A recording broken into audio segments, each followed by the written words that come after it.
if that's okay with everyone. If you don't want to be filmed, then obviously please turn off your camera.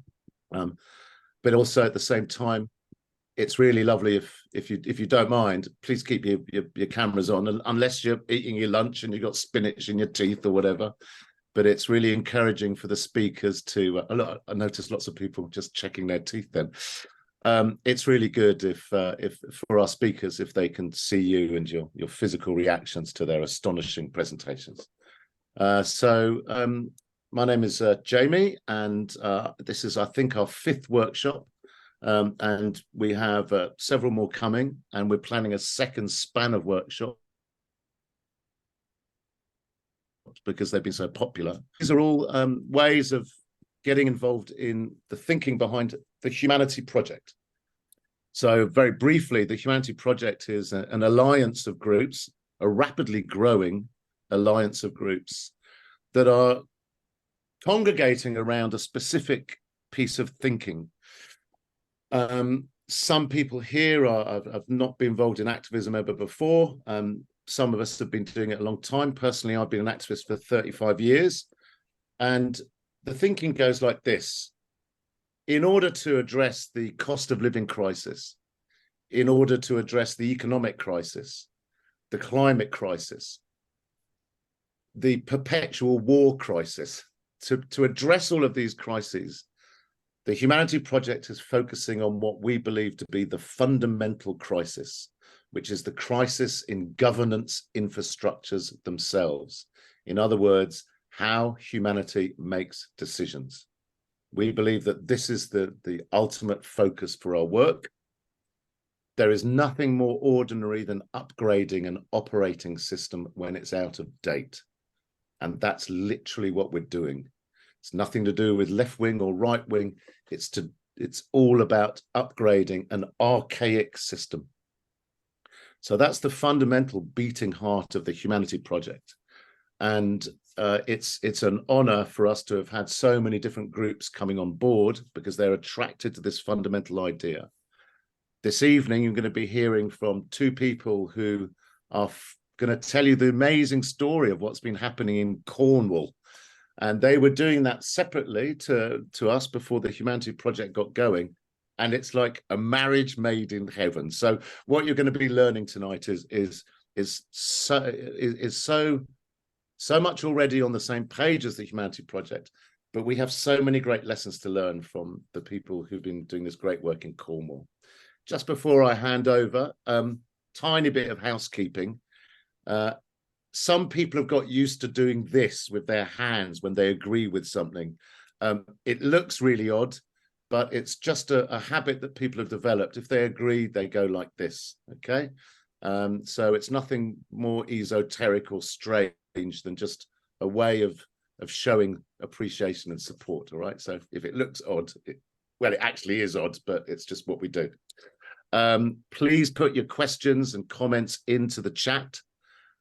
Myself and my colleague Frida, give us a little wave, Frida, in the coolest little hat in town as far as I'm concerned. We're going to be watching the chat to see if questions emerge, and there will be opportunities for you to ask questions to our guest speakers tonight. And without further ado, actually, one last thing. We'll also put in a WhatsApp group that will be appearing in the chat throughout this session. And if you're very interested in joining in with this work, then you can just sign up to that WhatsApp group and join our rapidly growing little family of change makers. Okay, so without further ado, I'd like to hand over to our great guest speakers tonight from the Cornwall Project, which is Myghal and Myghal. I'll get this out of the way. Sorry, Myghal and Phil. You're so welcome. Over to you, Phil. Hi everyone, lovely to see you tonight. My name's Phil, and I'm a student activist and organizer on the university campus in Cornwall. I just graduated, but tonight I'm going to be telling you the story about the student occupation of campus and then the following people's assemblies that have been going on in the year since. And I'll be going after Myghal, so see you then. Thanks, Phil. Yeah, hi folks. My name is Myghal, and you can probably tell by my accent I'm actually from Cornwall, and I'm going to be talking to you today about occupations and our local council, our county council, and how we've used occupations of a method of constructing constructive dialogue with the leaders of our council. But before I go on to that, I just want to thank actually, Cornwall Council. They've been quite a progressive council in their approach to climate change issues. Increasingly, we're finding they're really accepting, that there is a serious crisis, and we still have ongoing, meetings with them, and we still have our people's assemblies at County Hall, and I'll talk all about that later.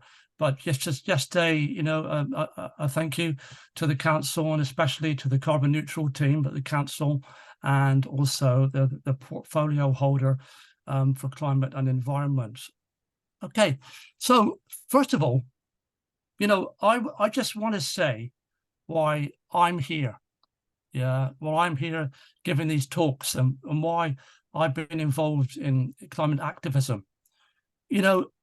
The main reason I'm here right now, because I realize that this is the greatest moment that any of us will ever face. We are standing literally at the gates of a climate crisis, which is increasing in acceleration all over the world. And we've seen that in worldwide climate events, floods, flames, and all over the world. So we can say that the climate crisis is very much upon our shores, even in Britain. And that's going to become more apparent as the years progress. But what I'm also here for is that because I realize that governments are incapable of making decisions based upon scientific data. Science says we are headed in a direction, although I do believe we still have hope. Science says we're headed in a direction that if we don't change, we could literally face catastrophe. And as a parent, I'm really concerned about that. So my prime motivation of being here right now, why I'm here, is because I have an 18-year-old daughter. And I want to ensure, as best as I possibly can, that my daughter has a future. So that's why I'm engaged in climate activism. So what I want to do now, folks, I want to go into breakout rooms, and 2 minutes each, I want to ask you why you're here. Not just, hopefully not just about the talk, but say really why you're here. So if we could now go into breakout rooms, and each participant has 2 minutes, and get to know your colleagues.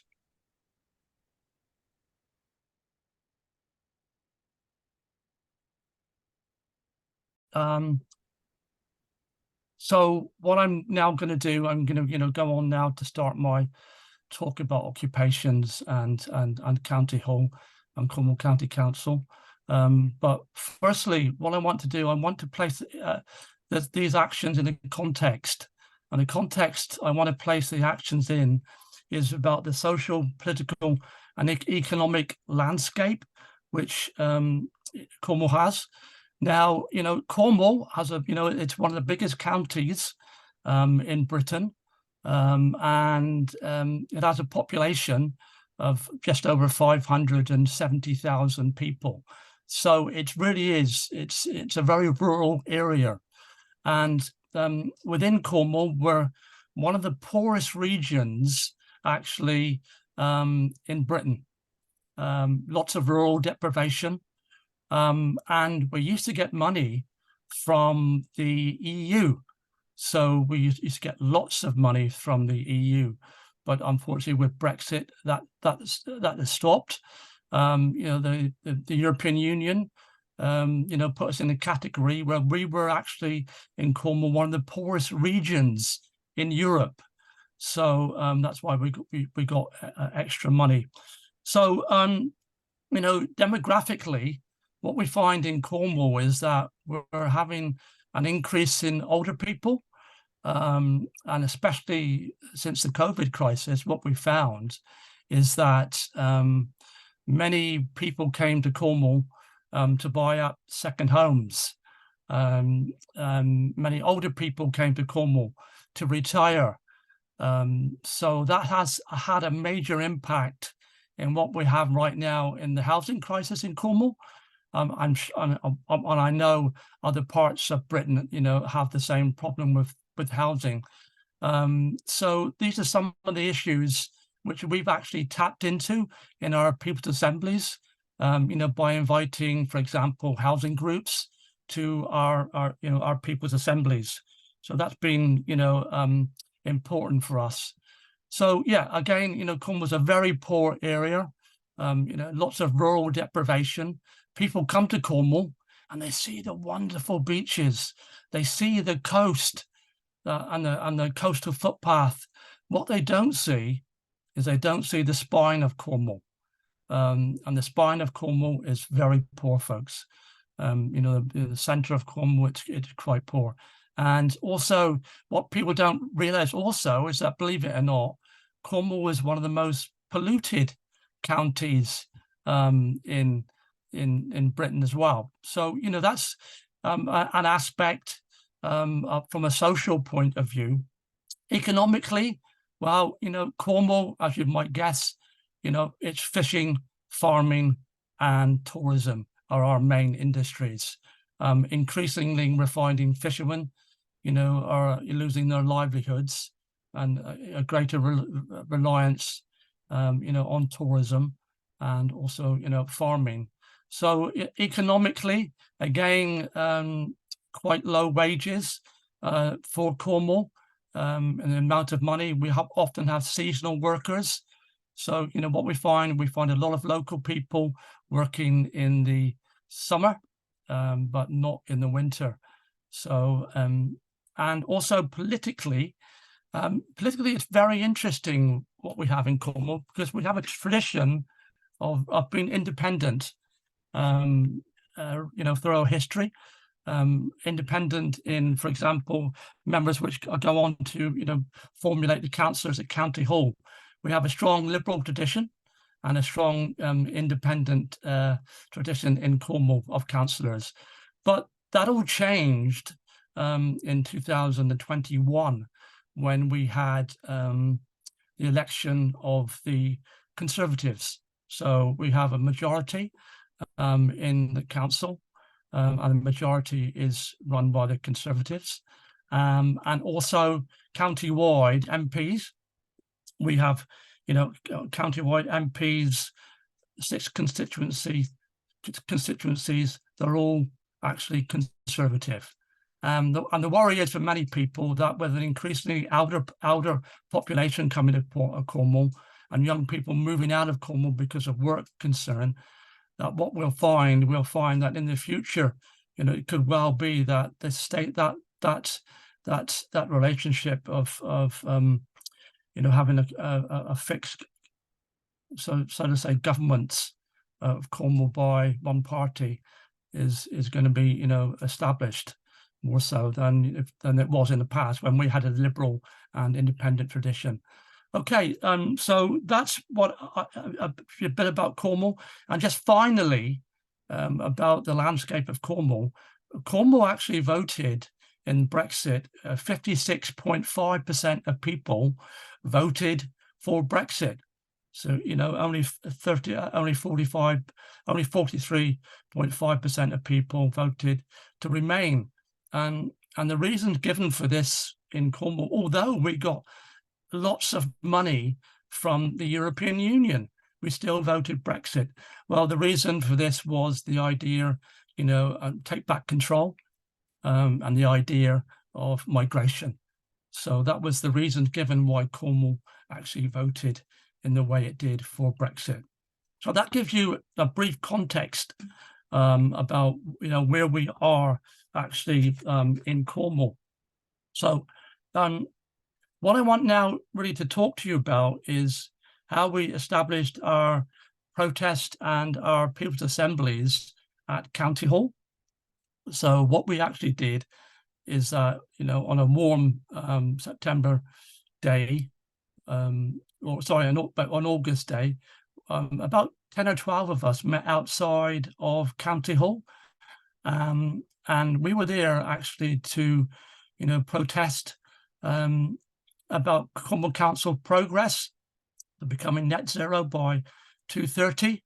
So Cornwall Council was meant to be the first council in England to actually reach net zero by 2030. But obviously that no longer is the case. But we were there at the time, to try to ensure that transparency and accountability were addressed, and that the council, took their responsibility to reaching net zero by 2030 seriously.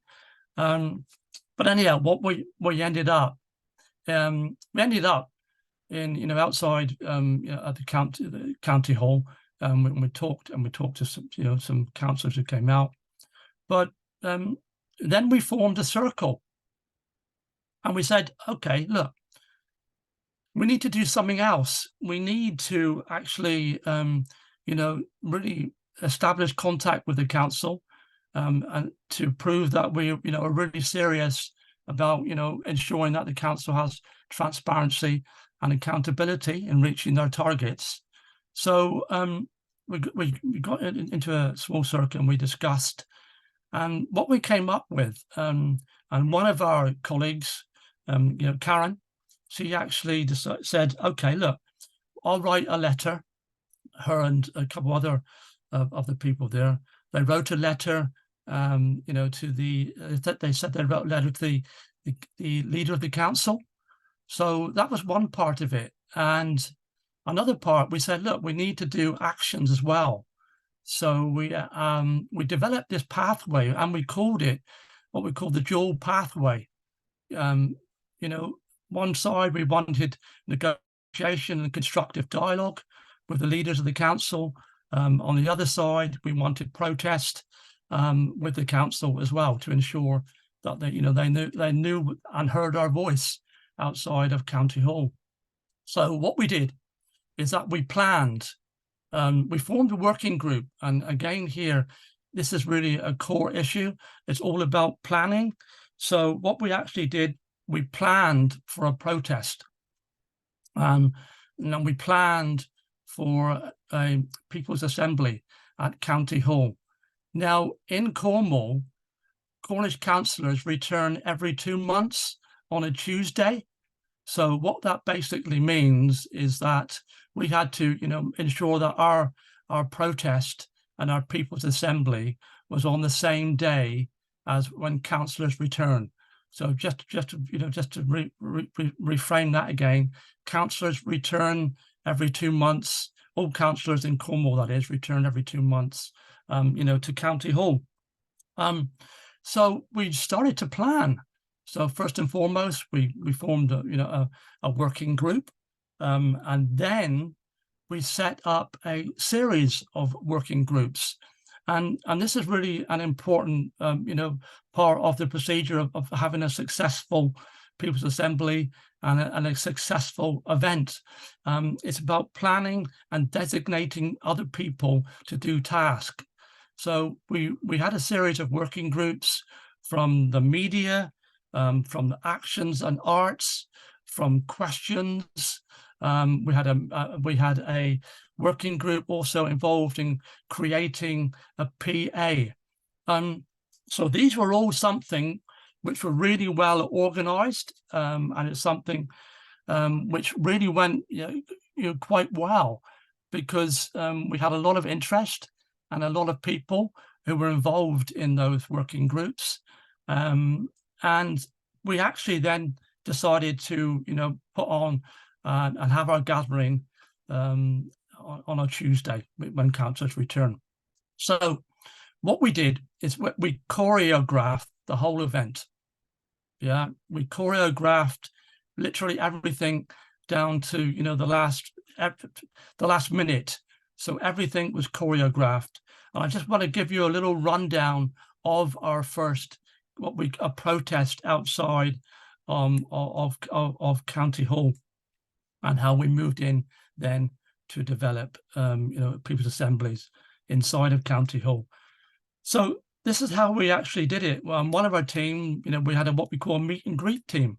So in Cornwall, councillors return to County Hall. They start coming in at about 8 o'clock in the morning, because they go into chambers actually at 10:30 in the morning, but they actually come into County Hall starting from 8 o'clock in the morning. So we had actually what we call meet and greeters, and our people who met the councillors and greeted them also had information on the climate crisis. So we would try to establish communication and get the councillors' views about the climate crisis, and of course we'd give them handouts as they went in and talking with them. So that happened about 8 o'clock, and then what we did at around about 8:45, 9 o'clock, we had already pre-booked and talked to councillors to come out to speak to us. So we had a big PA system which councillors could use to speak to the audience. And it gave also, so we had maybe 5 councillors of various particular parties came out and spoke to us about issues involved around the climate crisis, which was a real success. And of course the audience then had a chance to make their councillors accountable. So that was the second stage.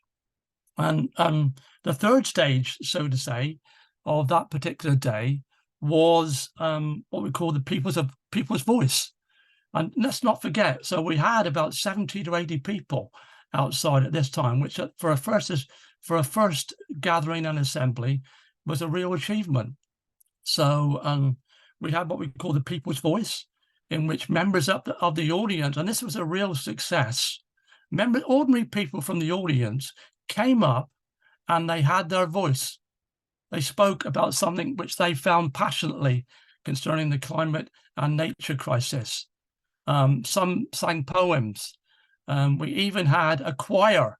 Someone was a choir master, and we sang in a great choir together, and that was again a real success. And then about 10:30, and this was the moment. 10:30 is when councillors go into chambers. And what we did in chambers then is that we decided to have our people's assembly outside of the council building. But some of us said, no, what we're going to do at 10:30, as councillors go into their chambers, we're going to actually go inside the building and have our people's assembly.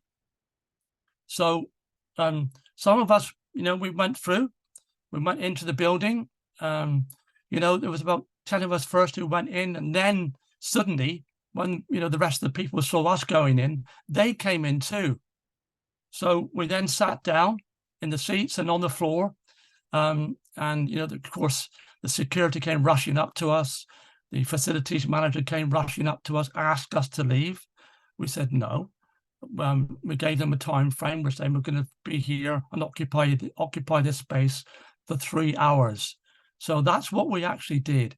The police came. Police asked us to leave. We said no. So that was our first assembly. It was a real success. And right throughout the assembly and the protest, we were always polite. We were always polite to staff. We were always polite to the police. We stood firm and we held our ground on that first assembly. But here's the thing: that first assembly was based around climate and nature. We suddenly realized that we had to expand. So, for example, when we had the PA inside the council building, it was focused primarily. We had the typical XR at People's Assembly. We had children's fire. We had, using particular language, deliberation, integration, setup, all those aspects. So we used all that in that first assembly. But we did notice that there were some people who were uncomfortable with us using like children's fire, using language which, some people could not understand. So what we did in our next assembly, which was 2 months later, is that we realized we had not just to attract, people from the climate movement, but we had to attract people from a broad coalition of different groups. So our first assembly, we started to build a second assembly. We started to build a coalition. So we started to build a coalition first and foremost around housing groups in Cornwall. And also we built around fuel poverty groups in Cornwall. So 2 months later, what we did is that we had another People's Assembly. Same thing, same setup. They tried to stop us getting inside, but on the second occasion, the council were more accommodating to us because obviously they'd seen our behaviour in the second half. They were more accommodating, although they did call the police. The police actually. What I was talking to a police officer outside the building on our second time, and he said, "Look, the people have a right to be in here," which was quite a shocking statement. He was talking to the facilities manager about that. So, and also it was a very encouraging statement for us. So on that second assembly, it was all about building coalitions. It was about listening to the voices of other people. It was about using language which was accessible to all people, rather than sometimes, within the climate movement, we can use very esoteric language, which, many people, don't really understand. So that was our second assembly. And what we found is, and we built on that. So, we built on those, and every assembly we had, consequently, we invited different groups. And of course, some groups weren't a natural affinity for the climate movement, but somehow we blended. We listened to people's voices, although they weren't, sometimes sympathetic to the climate movement. We listened, and that's really such a vital aspect of what we do, to listen, to ordinary people, ordinary men and women and people on the streets, because giving voice to ordinary people and showing ordinary people that they can have a voice and be listened to is a very powerful tool to motivate them. And that's what we tried to really develop. We tried to develop that aspect of giving voice to people who otherwise didn't feel heard. And that's the real gift of what People's Assemblies can really bring to to us all, and hopefully in the future in Cornwall. We do have different aspects. Okay, I'm really worried about the time right now, so I'll just be very, very quickly, just to say what we actually are actually doing now with People's Assemblies at Cornwall Council. Well, we've held for the last 18 months a series of People's Assemblies. So what are we going to do now? So, what we're doing now is that we've established such good relationships with members of the council. And don't forget, the results of our People's Assembly, we have now a 4-man team who meet leaders of the council on a regular basis. So our results from our People's Assemblies are presented through our 4-person team to the leaders of the council, which is, again, a real achievement, because it establishes dialogue through ground roots action, you know, it really establishes contact with leaders of the council. So that, again, that's still ongoing, that aspect. But our next People's Assembly is now on the 19th of September. So what we're actually going to be doing on that particular assembly is that we're actually going into chambers with Cornish councillors. So we're actually going in, you know, into chambers with Cornish councillors, and we're going to have a People's Assembly. But now we haven't called it a People's Assembly. We've called it a climate conversation, because some of the democratic officer at the council didn't actually like the word assembly, People's Assembly. So we've had to adjust to, you know, to adapt in our words. And it's an important point that actually, you know, we have to adapt and use, you know, again, language which is accessible and acceptable, you know, to all people. So on the 19th of September, we're actually going into chambers, and we have also Cornish councillors actually meeting one of the world's leading climate scientists at the University of Exeter Penryn campus. You've got some of the world's leading climate scientists based there. And so what's happening is that this climate scientist is actually going to be giving a talk and answering questions from councillors about the climate crisis. Although, you know, many councillors are aware of it, there's a substantial amount of councillors, unfortunately, who still don't understand the context and the gravity of the situation we face. So hopefully, with having this particular speaker there, we've got other speakers as well planned, you know, and us joining, you know, with councillors in a People's Assembly, we can, you know, really reach out and make progress. And moving on from that, what we also have planned is that we're hoping that climate scientists will be involved in Zoom sessions with all Cornish town and parish councillors. So we're broadening that out now, that dialogue happening between the climate scientist and all issues and all areas of Cornish democratic life. So that, folks, is a very short summary. How long have I got, Frida? I'm pretty sure you've run out of time, Myghal. Okay. I've run out of time. Right, there we are. I think I've said it all, folks. But just one very quick thing which I'd just like to say, and it's about this. It's about something which developed from our People's Assembly. And I hope this story will be told, Jamie and Frida, one day. And it's about how at 4 o'clock in the morning, radical ladies, especially called Leslie, Charlie, and Jackie, you know, organised a climate camp for 2 weeks on Cornish grounds, and every day gave workshops and talks and invited people, and they held that ground for nearly 2 weeks. And I hope one day that can be talked about.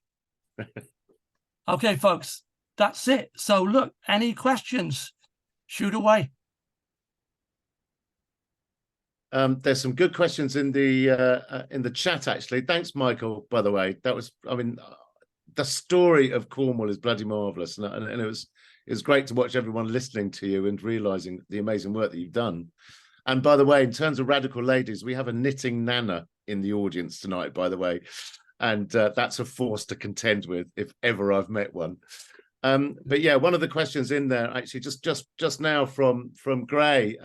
How much time will the council allow for the speakers? So it's a question about sort of behaviours within the council itself. Will they give you a lot of time, or is it limited to the 3 minutes that we hear from a lot of councils? You mean when we go into the chambers, it's the future one? I assume so. Yeah, that's Gray wrote it just when you were talking about it then. Yeah. Well, what we're going to be doing on that particular one is that we do have guest speakers. The councillors are in there, you know, to take part. they're not putting any kind of time frame on us. We're creating the agenda. Yeah. So it's us who are actually creating the agenda of that particular day. This is not a council event. This is an event put on by us, and we've invited councillors to this event. And obviously one of the big attractions of this event is having this IPCC climate scientist, because hopefully that some of you will also get later a document from me about, it's called the Cornwall Council Climate Risk Assessment, and Cornwall's being the very first county in Britain to create a climate risk assessment. For example, what that basically means is how will climate change affect Cornwall? And when you see this document, it's very radical. Yeah, because it really does, you know, in graphic images as well, you know, say what's going to happen to Cornwall in the future. And this was created by, IPCC climate scientists who advise Cornwall Council. But it's our event. We've invited Cornwall Council. Obviously, of course, we're working in collaboration with them, and we're really happy that they're working in collaboration with us. So, yeah.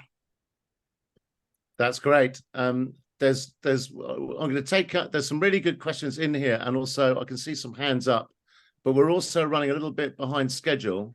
So I'm going to just give it 5 more minutes for questions. I'm so sorry. But also, as Myghal indicated, he's going to be putting a document into the chat later so that people can find out more. Talking of knitting nanas, Tina Louise, I could see your hand up there. So what are you going to ask? Oh, I don't want to steal too much time, but it was just that what you just said, Myghal, about the assessment for Cornwall. Is there a format for getting that done? Can we force it into sort of every town? Like, I'm in Blackpool, that'd be a fascinating one. But you know, can we get those sort of reports done? And how did you find out to do it? Sorry, Tina, what reports was it? You said the environmental impact, climate change impact on Cornwall specifically, and you broke down. I was working with a guy called Ron Bailey, and he was looking to do that so that every town and country and county would have like, these birds are going to go extinct. This is going to happen. This is, I wasn't quite sure how that would come about. Okay, I've actually sent that to Frida, yeah, and Frida's got it, and hopefully she can send it on to whoever's attended this meeting today. I think that's a great point, Tina. You know, if we could get that message across about, you know, climate risk assessments, it's a real achievement. And people love local. Yeah, they love local. Yeah, they can relate to it. Yeah. Thanks a lot, Tina. So I'm just going to pick up on one other thing in the chat, and then we'll move on, if that's okay. Which is from Susie, which I think is really important. Susie Miller. Thanks so much, Susie. But this is really interesting, and what Susie's pointing out is there a way of capturing your achievements so that she can share that with Forest Road Parish Council, who she's with, so that we can actually, is there a sort of document that captures the work you've done so far, so it can be shared and shown to community groups across the country to inspire people, so they can go, well, let's do a Cornwall. Yeah. Well, what we do have, we have a write-up of how to construct a climate camp. So, you know, I'm sure we can make that available to people, and we can also make available to, you know, to people a write-up about how we started at Cornwall Council, you know, from that one moment of courage of actually going in and having that People's Assembly, you know, to actually now going into chambers with council. So I'm sure we can get something written up about that, Jamie, which I could pass on to you or Frida. Yeah, thanks so much, Myghal. And I'm seeing comments in here saying you've done a great job, and I completely agree. You have. It's really exciting. Frida, you are the centre of how this is organised. So you want to move us on to the next thing, please, if that's okay. I think we're going to breakout again, Myghal. Is that still the plan? Do you want to introduce? Yep. Okay, folks. We're just going to go into breakout rooms right now for 10 minutes. And I've got a question for you. Yeah. And the question is, what steps can you take to create a PA in your region? Yeah. So just go back again. What steps can you take to create a PA, that's a People's Assembly, in your region. So that's in your breakout rooms. For how long do people have? 10 minutes. 10 minutes, rock and roll.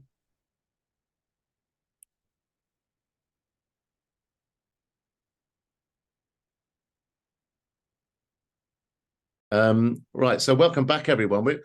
You may like to know that we are going to go for a comfort break quite shortly. I love that phrase, comfort break. It feels very elderly.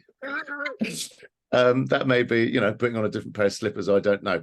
But before we do, that was a really useful conversation. After that first sort of provocation from Myghal, I'm sure that actually made you guys have actually quite an interesting conversation about how you can take it back to your place. So before we go into the break, I wonder if anyone would just like to volunteer. What kind of great ideas, what steps can you take to create a People's Assembly in your region?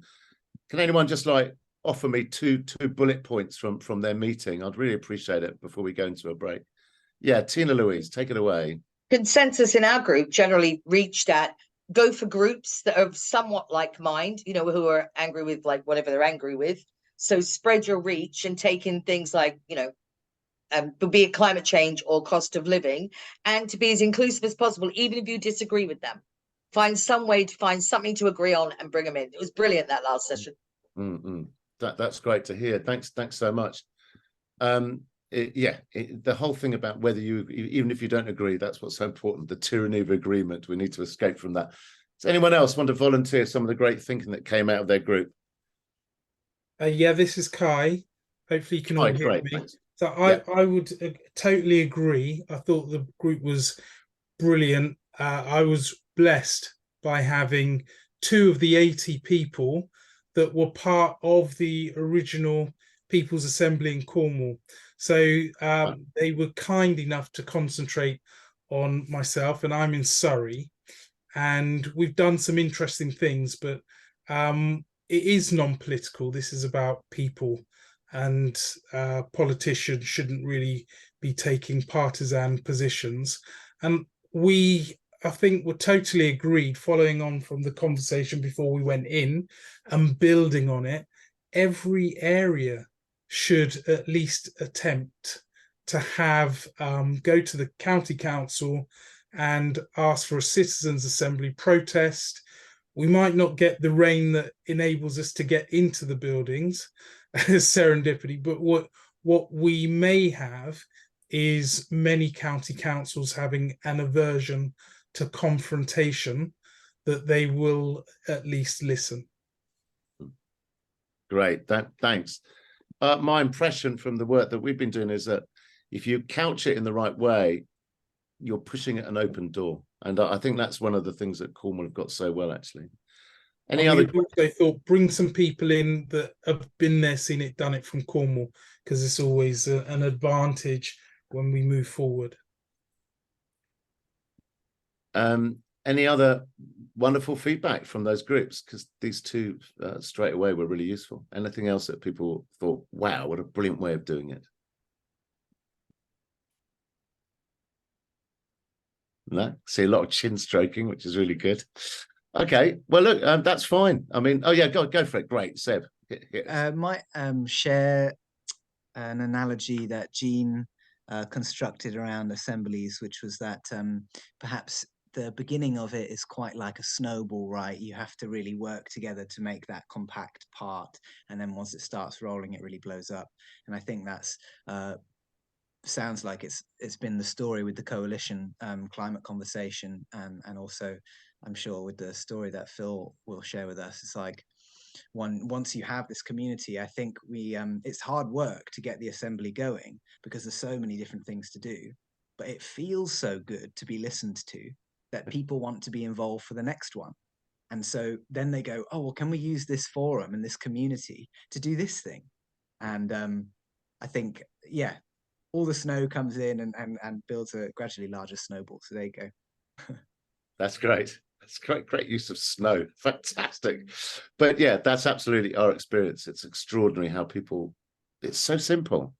The power of being listened to and listening. Yeah. You can't get anything more simple than that. You don't need a degree in politics, but everyone's ready for it. We've got time for one more beautiful piece of feedback, just a quick bit, or we'll go to our comfort break.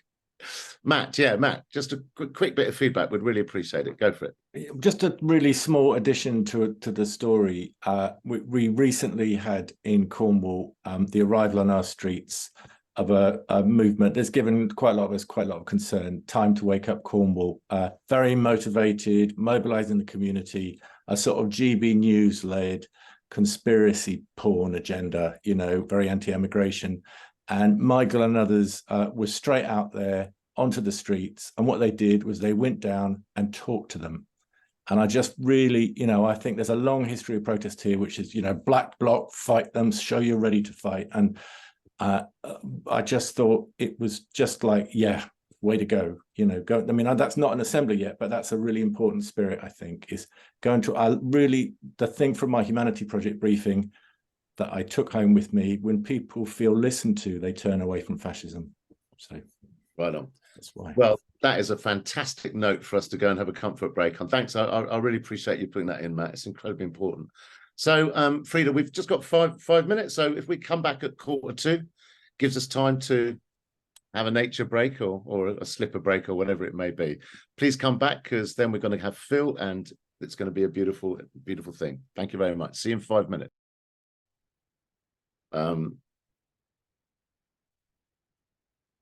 Okay, see, we started recording already. Shall I go for it, or is everyone back? Oh no, they're beginning to emerge now. That's very good. So, Phil, we're going straight into you. We don't have there's no activity before, is there? No, we're just going to go straight into it. Great. So, welcome back, everyone. I hope you feel truly deeply comforted. So the first half is already an amazing story, but there's a whole other side to what's happening in Cornwall, based through the universities. And it's a real pleasure to now introduce you to the second half of the amazing Cornwall story. And over to you, Phil. You're so welcome, and it's great to have you here. Thanks, Jamie. Hi, everyone. Like I said earlier, my name's Phil, and I was/is a student organizer and activist down in Cornwall. So we have two universities that share a campus. I'll try not to name them, but you can probably infer from the stories. So the story that I'm going to tell is connected to the story that we just heard, in the way that the communities cross over. It's a Venn diagram. A lot of what we learned as young people and students was learned from the community that Myghal was talking about. So we were inspired by their people's assemblies at the council, but also their dedication to disruption, direct action, and that kind of pairing of deconstruction and construction. So it would have been about a year ago now that my friend Fern, who's on this call, approached me with the idea of an occupation.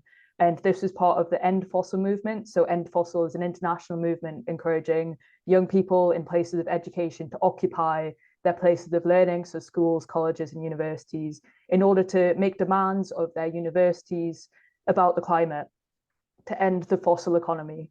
So a group of students had already been doing activism on campus, so things like fossil-free careers, other small campaigns like that, Stop HS2, but and that helped build a community on campus. But for some of us, we had moved into direct action on a national level. So through Just Stop Oil, we had gone up to London and Essex and taken action, but also learned lots of skills and culture surrounding stuff like mobilization and organizing and regenerative culture as well. So over that summer last year, some of us had attended the climate camp that Myghal talked about and learned about the culture that not just Cornwall had developed, but also things like Extinction Rebellion, and had started to think, how can we go bigger than just like student activism on campus? So around this time, we started planning. We had a group of about 8 or 10 students who were committed to doing an occupation. And we had a couple of universities in the UK. So in the end, it was our university in Leeds who occupied in November. And we had different demands. So the national demand was to nationalize the fossil fuel industry, but the local demands were up to us to choose. And one of our demands was people's assemblies. And that's something that we had really grown to love from hearing about from the local community in Cornwall. So it's definitely something that we wanted to include, but I think at the time we didn't realize how much it would, like Seb said, snowball into this thing that's still really active a year later. So I'm going to show you a quick photo here on my PowerPoint. So hopefully you can see this. This is an image from the occupation that we did of one of the lecture theatres, the most busy lecture theatre on the main campus. So really beautiful with the stained glass windows. The first night was very stressful. So just like County Council, they had called the police, security was on us, guarding us, and it was quite a high tension time. But because of the work that we'd already done with other activist groups, we managed to maintain a non-violent container. And I think that that pairing of direct action with the other things I'm going to tell you about really helped to energize the community to rally around this action. So the night of the occupation, we disguised it as a people's assembly. So we put posters up around campus, come to our people's assembly, the first one, and we'll talk about this topic. And a few people came, but the real reason was for us to come into this lecture theatre and stay there and not leave until our demands were met. So that question that we had decided for the first one was this: how does the university system perpetuate the causes of mass extinction, and how can we remedy this? So talking about the university system and how that plays into the culture that we have that's caused mass extinction. And I think that last bit, how can we remedy this? That who is we? Is it the community? Is it we as in senior management? You know, it was very much open for discussion. And although we didn't get to talk about it on that first night because we were too busy getting the police called on us and stuff, we did revisit that question a couple of times in different assemblies. So here are our local demands. So at the top, you've got the national demand, but then People's Assemblies was one of the three local demands that we had. And we used that throughout the occupation. So we used prefigurative is the word. So using the tools that you want to see in the future in your activism now to try and achieve those goals, you know. So everything we did was deliberative. We made those decisions in those safe, restorative spaces because that's what we wanted to see from the university in the future.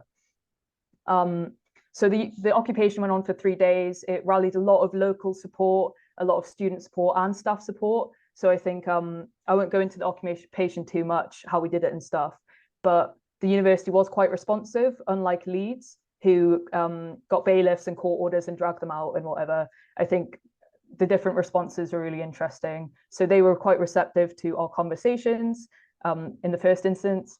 And then after 3 or 4 days, we were out of the occupation and we started right off the bat organising our first People's Assembly.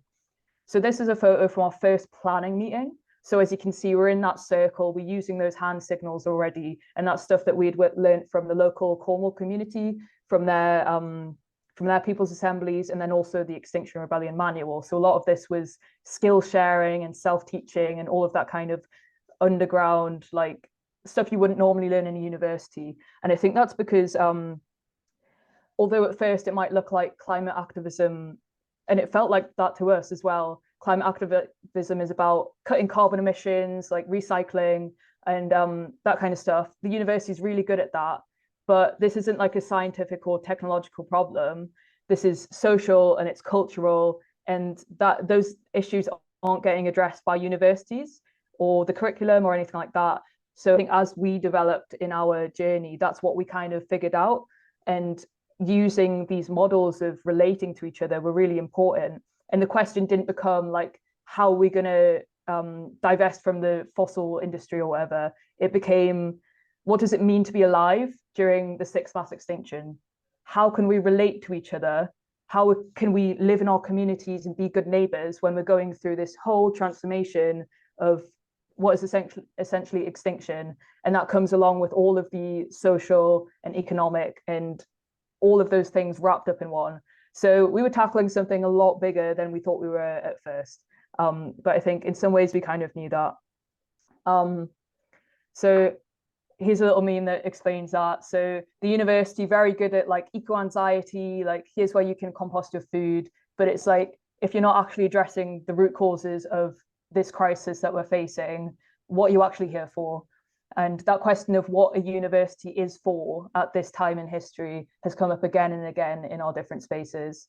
I think another thing that worked well for us was people were ready for it. And that meant when we opened this space up for different groups, people came. So it started off with 2 students, which grew into 10 students who were occupying. And then there was a solidarity protest where like 30 people showed up outside of the occupation. And then that grew and grew and grew. And we had people, academics who study social change and the climate crisis, but then also students who sell local veg. They were getting involved, and it was all people just mucking in because this space was there that the university wasn't providing already. And I think that really explains the value in grassroots stuff. So it's coming from the people and it's for the people. So this is a picture of Penryn Produce, who sell local veg bags. They were getting people engaged with climate crisis and getting people to the First People's Assembly. So another big piece of our puzzle was the UCU. So that's the University and College Union. So at about the same time as the occupation in November, they were having lots of strikes, which meant lots of teach outs. And that allowed for spaces that students and staff could mix and the local community. So that mixing really doesn't happen in university. And I think that's because of the marketization of universities. So another thing that we were facing was this attitude, through no fault of their own, that students have, that they are consumers and they deserve what they pay for. So that's something that we were trying to unpack as well. So being able to have these spaces where people can mix and actually talk to each other and see each other as human, that was new as well. And it was not just happening in the People's Assembly space, but also in the teach out spaces. So about a week after, this looks about 3 weeks after the occupation, but I think it was a week after the occupation, sorry, the Falmouth UCU branch, so that's the university, supported a motion that civil resistance on climate would be supported by their UCU, and that also happened at Truro College. So that felt really, really big. So at our university and others, there's no kind of student staff official solidarity network. But then this pathway allowed for that to happen, that first contact, that in this in an official capacity as well, really set that path for staff and students to work together, which is going to continue and has been continuing. So that felt really big as well. So this is the question from our first official People's Assembly. As I said before, we had one before the occupation and we had that one in the occupation, but this was the first one that we were like allowed to have. So the universities were like, yeah, go for it, just do them, work with the students' union. So looking back, that was them just pushing the blame onto someone else, like, you deal with it. But at the time it was good, like they helped with booking the room and getting the tickets sorted, and we were able to get 88 people to a People's Assembly, and that was in a 90 max capacity room, so that was really good. So this question was developed by the people who took part in the People's Assembly. So even though the occupation was this like core group of people, we opened up the planning meetings to anyone who wanted to come. So that was another space where staff and students and community came together and deliberated. And I love deliberative democracy, but when you spend 4 weeks, like 2 hours every week, talking about what question you're going to ask, like you really understand the nitty-gritty of deliberation. Like we were talking about this over and over and over again, but it feels good when you finally get to a point where 30 people in a room agree that the question is perfect. So this is the first question, 88 people in a room, and it was a practice, but it went really well. And I think that's when you do your first People's Assembly, it can be very scary because, like it was said before, there's so much to think about, but everything just fell into place. And then a week later, the university declared a deal with Shell. So one of the problems that we were thinking about was this kind of big picture versus local issue. So although the university has a lot of things that could be improved to do with climate and ethical issues, we didn't want the People's Assemblies to just be like, should the university deal with Shell? Yes or no? Tick the box. Like we wanted to unpack more in-depth stuff. So that's why the question, what do ethical partnerships look like, it's broader, but then it comes down into those niches when you go into the sub questions. So this one was interesting as well, because we had planned a date, but then it was announced that lecturers were striking on that date. So there was kind of that dilemma, like, do we stay on campus where we'll get more from the hub where the teach out was happening, in solidarity with lecturers, not encouraging people to cross the picket line. The People's Assembly planning group voted unanimously to do it as a teach out, which obviously the right decision. So this is a picture from the second People's Assembly, the one about the ethical partnerships. About 50 people at that one, but a smaller space, and it was off campus and stuff.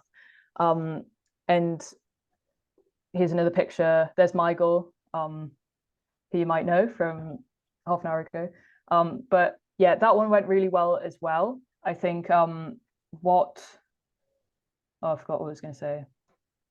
Yeah, what we kind of found out was that people were coming that were like in positions of power, and with our People's Assemblies, it was always that kind of feeling that it doesn't matter who you are because you're bringing your personal and lived experiences to the question. But then you find out that like a prospective Labour councillor is there, and like the head of the School of Mines has shown up, and the CEO of the Students' Union. It's like all these people are here.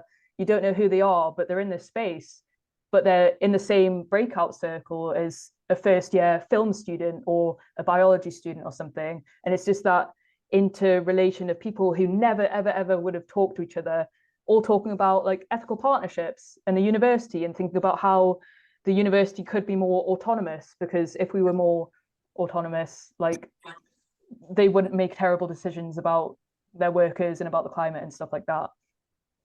Did you have something, Frida? Something happened. I'm not sure. No, sorry, it was an accident. Keep going. Okay. Yeah, so a university run by its community would allow for the space that doesn't exploit people or the environment. And it would also encourage people to think of themselves as participants and engage in that way with the university, instead of as customers and consumers in this kind of very siloed out environment. So like I said, we're addressing like the climate and ecological crisis and everything that goes with that, but also creating this space where people can just talk to each other, essentially. Like, I could use loads of big words, but it's just basically building that community. I think as well, something that we learned from the Cornwall community and everyone in that space, so like Loveland, which is a local veg growing space, and all different things I could name, there's some people in this call, just shout out, is that the regenerative aspect of it all is so important as well. So whilst we were doing direct action and planning and facilitating People's Assemblies, looking after each other was also a key part of it as well. So here we are having a little outdoor dance party as part of the second occupation that we did, that was a little bit gentler. And I think that is such an important aspect in that prefigurative thing as well, because we want to be creating a world that we need to live in. We don't want to just perpetuate the damaging aspects of society that we're trying so hard to move away from. So if anyone, okay, sorry, I lost myself. So I'm going to stop sharing, but that's the images, just trying to tell the story of what happened. So that was last November, and then the People's Assemblies since then. But I think the key thread throughout all of this is the relationships that have been built between different groups and different people. So for example, we have the student activists, and that kind of growing group of students who are really scared. Like, young people, everyone's scared, but for young people, it really feels like there's this weight of immediacy. You know, we've got 2 years left. This is the end. This is endgame. Like, everything is fucked. But it's not, because this is the rest of our lives. So what are we going to build that we can be proud and happy to live in, that isn't just disruption? So that's why those two threads were so important. And then you've got staff. You've got staff who are teaching these things to students, but I've heard that staff are crying after lectures because they don't know what to tell students. They tell them about how many species are going extinct, and how ecology, like there's a big ecology course on campus and everything's just fucked essentially, and they can't give students a pathway to actually feel power or even hope. So staff are feeling very, very disempowered. But then what that means is that people are ready for this space. People are ready for that community to be waiting for them. And I think everyone here, that's our job, to facilitate that. So whilst we're learning how to facilitate people's assemblies, we also have to be ready to facilitate that community, because it's bigger than just the discussion. It's everything that goes with that. And then there's the UCU, so the unions. That was such an important part. And we were really lucky that some of the local climate activists were also in UCU. So we had that link already and that friendship, and that has just grown and grown. And I can't wait to see what happens this year. So the question that I have now is, you've heard about the relationships and the different groups that have been involved in our people's assemblies, but think about what groups you could engage with in your local area to try and build that power in your community. So I think, are we still good for 10 minutes, or should we say like 7? 10 minutes? 7 is a great idea. 7. Well done. Yeah. So like, not active listening, just like discuss with the people in your group. Who could you engage with? Who would you want to engage with and involve in these conversations to build that community power in those relationships? All good to go, I think.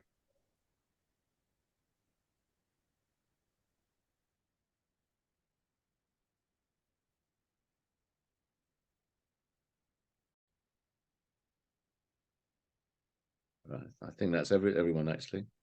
Over to you, Phil. Yeah, sweet. Welcome back, everyone. I hope that was a useful time to reflect on who you can create power and relationships with.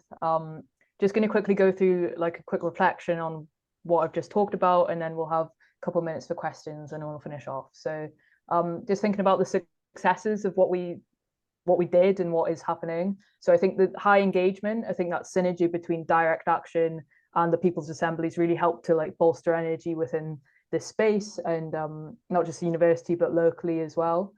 Reigniting the climate conversation on campus. So it had gone very like, upper management knows what it's doing, like no one has to worry about it. We've got the carbon targets 2030, all of this, and it was very stale. But I think that cultural aspect to it, that bringing in people's voices and what they actually want to see happen on campus, was really a success.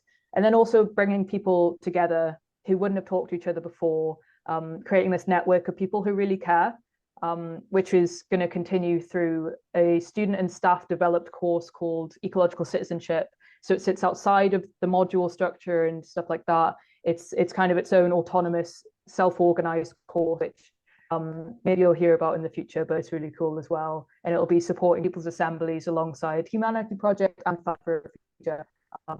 Yeah, and also not just getting a culture on campus at this time, but also having it in a space where students and young people are, means that they will take it further out into the world when they graduate and they leave Cornwall and stuff like that.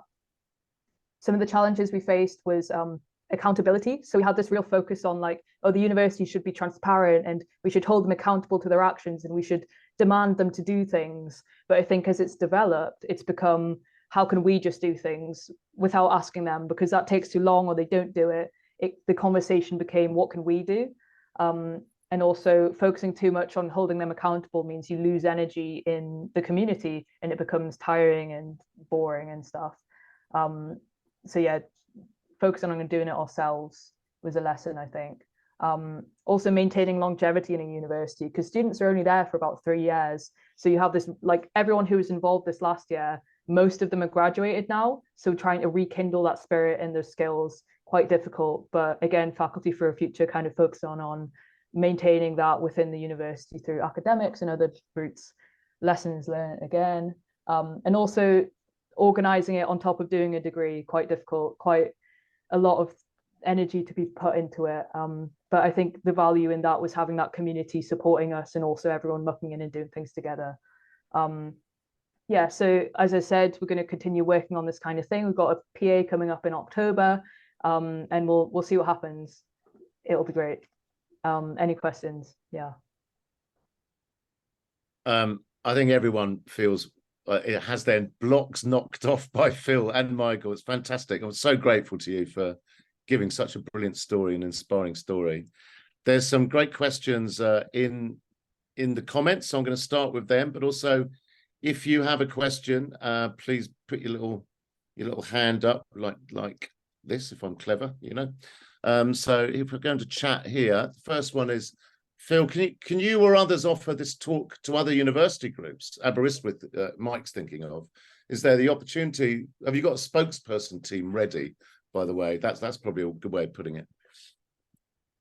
No, but it's definitely something that we can organise. I think knowing who to contact in university is quite difficult, because I think student activists are normally like anonymous or underground and stuff. There's a lack of a broad student movement at the minute, I think, even though certain people are trying to do it. So yeah, definitely. I think Faculty for a Future are working with us to develop some kind of toolkit or like media stuff to help other universities do this. But if we want to talk like in the next couple of weeks with Aberystwyth, then yeah, contact me. Fantastic. Any more questions, folks, after this, after all having your blocks knocked off?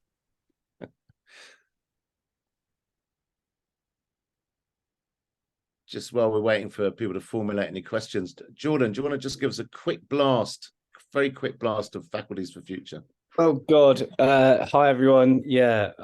And thanks, Phil. Inspirational stuff, and actually, you know, Phil and I have been in contact in the last couple of weeks to chat about exactly what it is that Falmouth's done, and Matt too, who's also on the call. Nice to see you, Matt. Because we want to try and bring elements of what Falmouth have done to other universities around the country, and use People's Assemblies as a launch point for academics, non-academic staff, students, community members who are interested in the university to actually start taking responsibility for their universities being sites for social transformation and social justice. We're developing a strategy around this at the moment with Phil and Matt and others who are very kindly putting in time to think about how we can do something that starts to connect folks who give a shit all across the country. So if you're at a university, you're interested in or adjacent to a university, you're interested in this kind of stuff, then I've dropped my email in the chat as a reply to Mike's question, and let's chat. What we're trying to do over the next few weeks and months is set up a bunch of pilot assemblies at a few different universities around the UK, and learn from that, and then pivot to doing a bigger movement of assemblies in 2024, and hopefully get quite a few contributions to this National Assembly on the climate and cost of living crisis that's coming in early next year. That's all I'll say for now. Thanks. Thank you, Jordan. A question that came from Tina Louise right at the beginning of your chat, actually, Phil, because you guys were saying, you know, we said we were holding a People's Assembly, but then we stayed and turned it into an occupation. And what Tina was saying is does that endanger the sort of reputation of People's Assemblies in the future, where universities or councils go, hold on, they're saying it's a People's Assembly, but they're not going to leave? What do you think about that? Yeah, I think I definitely hear that point. What we did was, like, this was before People's Assemblies were even on the map. Like, we had put up a few posters, no one had heard of it. There was about 12 of us in a room. We didn't book the room, which is where the kind of tension with the security came from. So it was very underground and small. So I think definitely once your PAs are established, if you then turn around and say, okay, this is our space now, you might be breaking that trust a bit. But then I think you have to ask, like, what was the purpose of this assembly? Is it to appease and create relationships with the council and the councillors, or is it like to send a different message, or is it just for the people? So really thinking about that purpose and the relationships that you want to foster before you turn your PA into an occupation. That's great. Really cool answer. Thank you. This is sorry, this is to Myghal, actually. Do you still see a possibility for a genuine cross-party collaboration and outside of council lobbying? Would you resist any slide into an openly anti-Tory framing of the Humanity Project?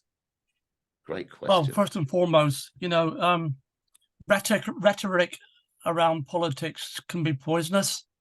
You know, we are literally at the stage right now that if we don't work in a collaborative way, then we do risk losing everything.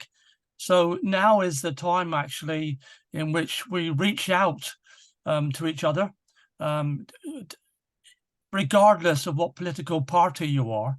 You know, we're all fathers, we're all sons, we're all daughters, we're all mothers. We all share something in common. And I think that as the crisis develops, you know, collaboration, hopefully, and, you know, and collaboration will develop between, you know, existing power structures.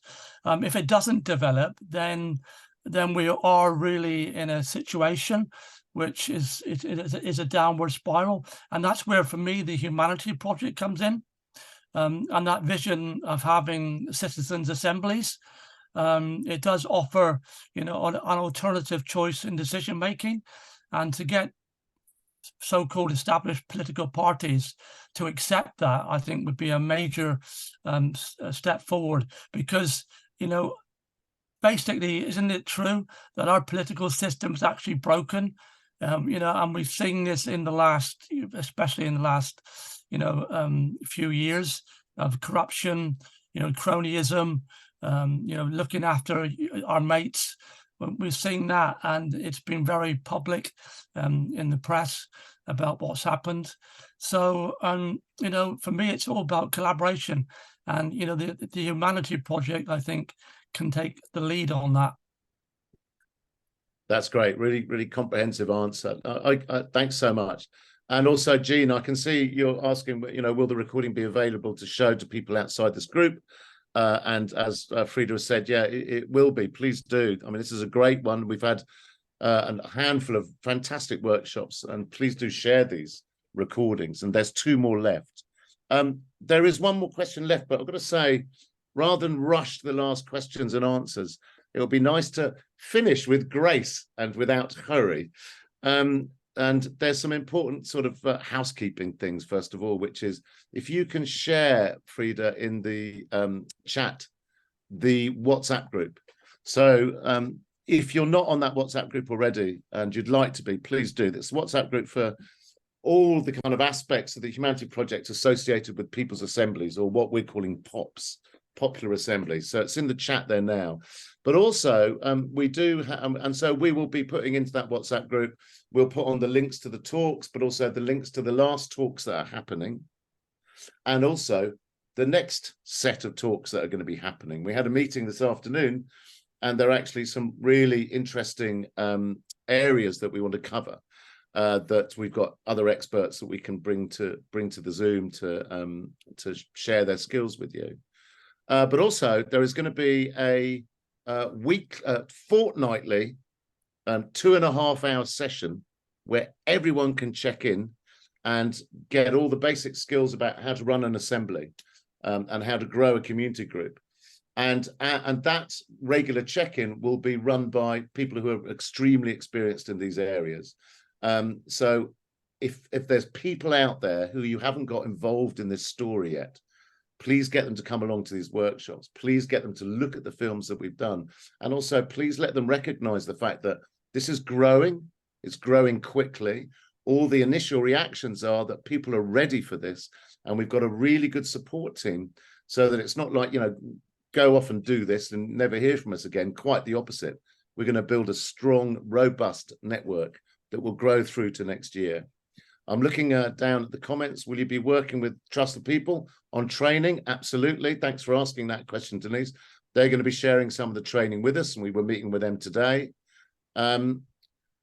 What else should I make sure that I've included as we round off, Frida? Don't know what I'd do without Frida. Yeah, maybe just to add that I know some people have had some challenges entering the WhatsApp group chat.